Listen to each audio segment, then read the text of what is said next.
Hello guys, welcome back to a brand new video. In this video, I'm going to be doing my first House of Representatives prediction for the 2020 election. Now, as probably everyone knows if you're watching this video, in 2018 the Democrats had a blue wave and took back the majority in the House of Representatives, getting a total of 232 seats. That's what they're at currently, with some losses and Jeff Van Drew switching to the Republicans in this year. But we have 232 Democrats to 197 Republicans, and this is going to be a prediction. We're just going to go through all of these seats and predict how they are going to go. So we'll just start. If I disagree with them, I'll change it. We have the projections and then what it is on the map, and I'm going to predict how each of these seats will go.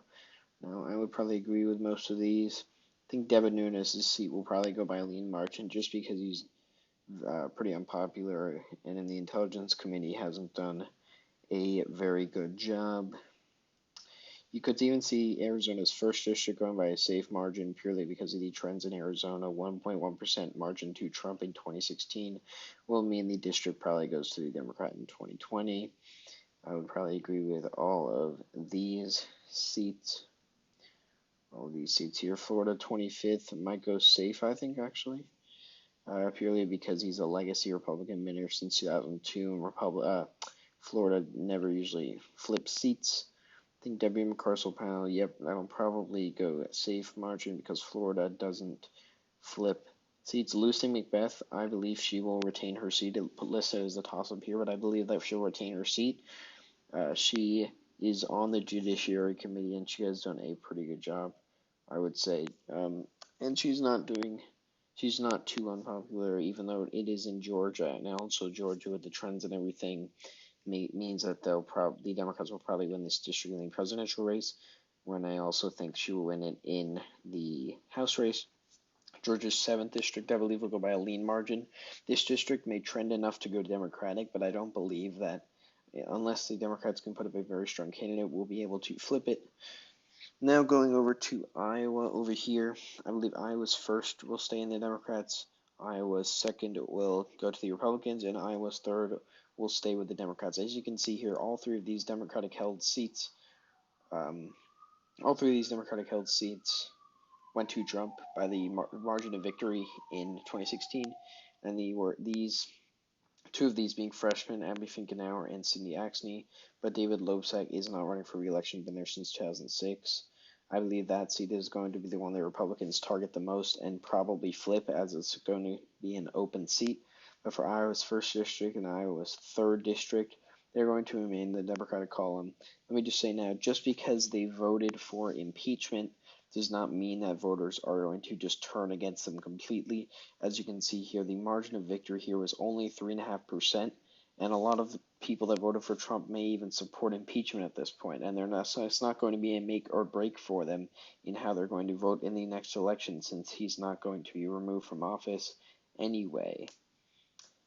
These seats will all stay as the way they are. Illinois' 13th district, will remain. It went to Trump by a large enough margin that there wouldn't be much reason to think that this will flip, although Illinois' 14th district will stay. This is a district a freshman Congressman, Laura Underwood, went by 5 points to her, but went to Donald Trump by 4 points. I think the margin of victory for Donald Trump will be lower this time because turnout will be higher in the safe states, as the hate on Donald Trump is more fearsome, as you'll see that in states like New York and California and Illinois. And so this district may even go to Donald Trump, even though Hillary Clinton lost this district, but she was very unpopular. So Illinois' 14th district will stay. If we keep going down here, these seats will all stay. I think Jared Golden in Maine's 2nd district will retain his seat. This seat used to be held by Democrats for a very long time, but then this was a flip in 2018 because, as you can see, in 2016, Donald Trump won this district by 10 points. But I don't believe that just because of that they're going to flip the seat. This district went to Obama both times, and I think that it'll definitely be closer this time, maybe even flip if you have a candidate like Biden or somebody like that. So I think that this district will say Justin Amash will retain a seat, now an independent. I think Alyssa Slotkin will probably lose her seat. That'll probably be a flip to the Republicans. She has been pretty partisan from the beginning of her time in the House, and I would actually disagree with the projection. I think that this is her first term as a freshman congresswoman from Michigan. A seat that is going to get closer, but I think that she might just narrowly lose her seat, obviously by less than 1%. I think Haley Stevens, however, in Michigan's 11th district, will retain her district. She won the state by almost 7%, so I don't see any reason why it wouldn't. Angela Craig in Minnesota's 2nd will retain her seat. Minnesota's 7th, I believe, will also stay with the Democrats. Went to him by 4.2% in a wave year. Although this is a very Republican district, he is a legacy Dem, been there since the 1990 election. Colin Peterson, so I don't know why this district would go any other way. Now, if we look at some of these seats here, North Carolina 2nd and North Carolina 6th, I believe that these will both go safe even. They went to Democrats by more than 10 points. Actually, they went by over 20 points in the 2016 election, although they were held by Republicans. I believe that they will flip back towards the Democrats. Dan Bishop in North Carolina's 9th, the close election will stay the same.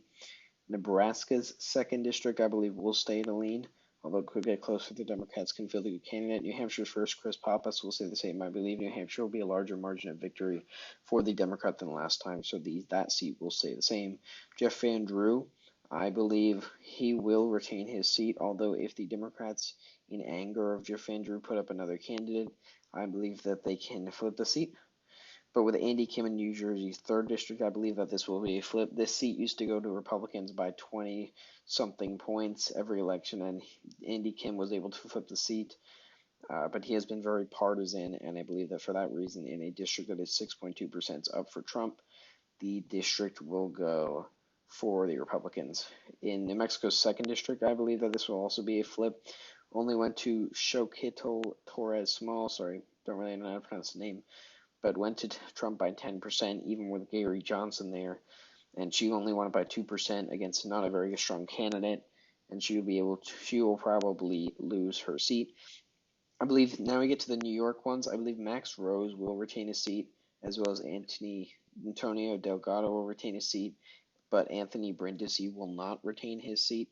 I believe that if you look at Max Rose and Antonio Delgado or even Sean Maloney in some of these districts where they are more Republican leaning, in presidential years they often do not turn out Republicans because they are in a state like New York. And I believe that for that reason, many may not turn out, and they are not just going to flip a whole seat after one term. They voted for people like Max Rose and Antonio Delgado by 3% and 5.9% respectively. I don't see why they would just turn against him completely just because he voted for impeachment. However, with Anthony Brindisi, this was the least margin of victory and the highest margin of victory for Trump out of these New York seats. And for that reason, this will be a flip back to the Republicans. Kendra Horn will be dead on arrival. You could even put this at a likely margin. She is not going to win her seat. I don't know how she got there in the first place. Brian Fitzpatrick, I believe this will be a flip towards the Democrats. Brian Fitzpatrick has been a very bipartisan congressman, but I believe that in Pennsylvania, a state that I believe it has a good chance of flipping black-blue, I believe that although he survived in 2018, he will not survive in 2020. Pennsylvania's 10th. I don't know why this is considered like this. This will be a lean, maybe even likely state. Same thing with Joe Cunningham compared to Oklahoma's 5th. He will also be down on arrival, and he will lose this seat. Texas's 22nd will be a flip. Texas's 23rd, it's already put it in for me, will be a flip. Will Hurd, not running for re-election, barely went to him in 2018. It's a Democratic district. It will go to the Democrats. But Texas's 24th will remain with the Republicans. Ben McAdams, you see, this only went to Trump by 6.7%, even with Evan McMullin, the Mormon guy, the third-party candidate running, so he will also lose his seat. And if we keep going here, that is going to be it. That is all of the seats. Now the grand reveal, if we go back up here, is going to be 230 seats for the Democrats and 205 for the Republicans. That would be a net gain of 2 for the Republicans. This would be a similar result that you might see from the 2012 presidential election, where the Democrats gained a couple, I think it was 9 seats from the 2010 midterms, in which was a disastrous year for Democrats. They will most likely be able to hold on to many of the seats. I don't believe that because all of the Democrats, except for a couple, voted for impeachment. I do not believe that it means that they will lose a huge amount of seats, even seats that went to Trump, because a lot of seats that went to Trump in states like California, New York, and even some in Georgia and Arizona are in trending districts that are becoming more blue that voted for these in a response to the Trump administration.